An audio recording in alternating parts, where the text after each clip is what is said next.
Hey friends, welcome back. Okay, here is the second really short, welcome back, let me not be rude. Welcome back to Haven Hill Homestead. I am Meg, and I'm usually the face that you see around this place.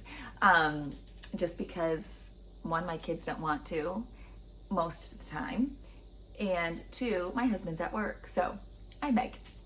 You're in my favorite corner if you're just starting with this particular video. If you are, go back and watch any of the Mama Wellness ones. You might appreciate those if you're trying to learn on this journey.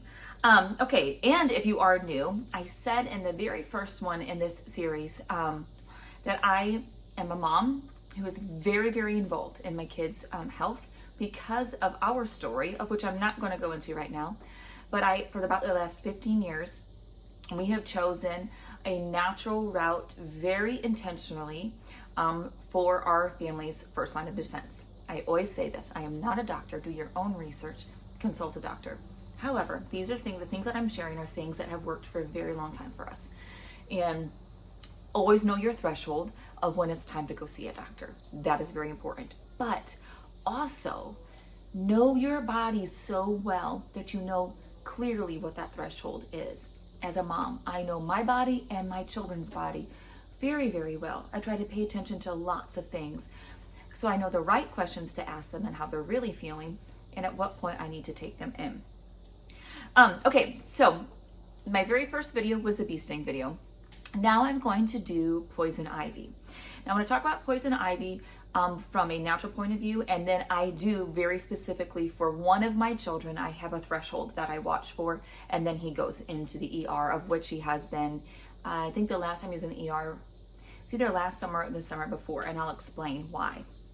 So, 3 of my boys for sure are allergic to poison ivy, which, by the way, did you know? So if you've never had it before, either 1, you've never touched it, or 2, you're just not allergic to it. So anyway, if you're not allergic to it, be so incredibly thankful. Okay, so I'm going to share with you what we do for poison ivy for all of my boys, if they know for sure, or even if they are thinking that they touched some. The reason why this is on my mind is just last night they were cutting down trees, and 2 of my sons came in. I am so sorry, I have something that I'm sucking on in my mouth. I have a cough drop. My throat has been a little bit sore. Anyway, they came in last night and they knew that they touched it. One was already starting to break out. So here's what I do immediately. They shower.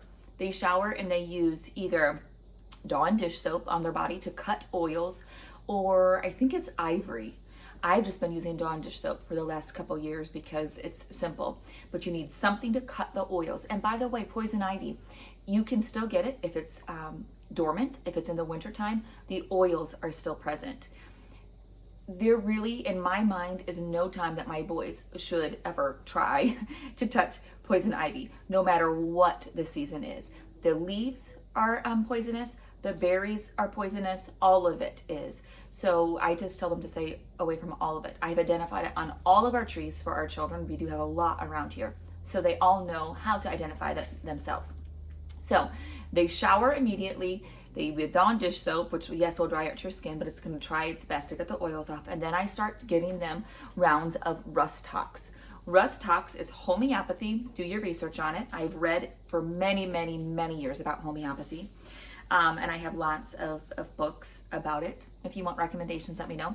Rust Tox is really great, has worked very well for combating poison ivy. So I give this to them usually 3 to 4 times a day, just 3 pellets that they dissolve in their mouth. That's it. And then if they already start having the rash, I have this jewelweed salve. I will link this. I wish I knew how to make this, but I actually don't.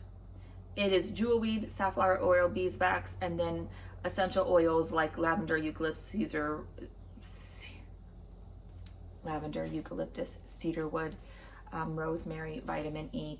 These are the ingredients. But I found this woman who does lots of natural things. And so I will link her. You can get it right on Etsy. This has worked fantastic for 2 of my boys. And that almost works every single time for Like I said, 2 of them. My oldest son, he is so severely allergic that if it goes into his bloodstream or whatnot, by breathing it in. So if there's any poison ivy that we know that we are burning, he cannot be around there at all. In fact, usually I kick him out of the area because he'll breathe it in and it will go into his bloodstream. So this will work for him if he's only touched it, if I catch it right away.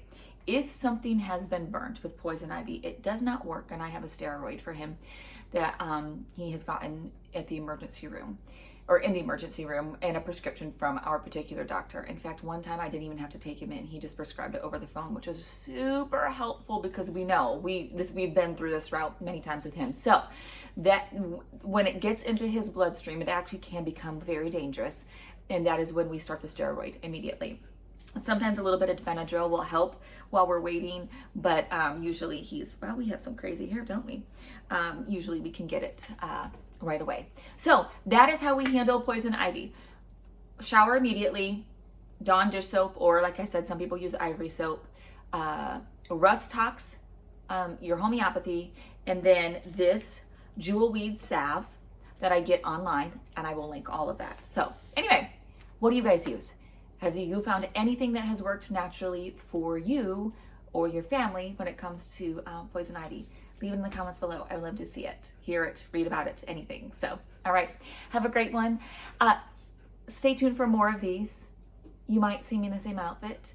And subscribe, like, subscribe, share. It means so much to us when you do that. So thanks for being on the journey.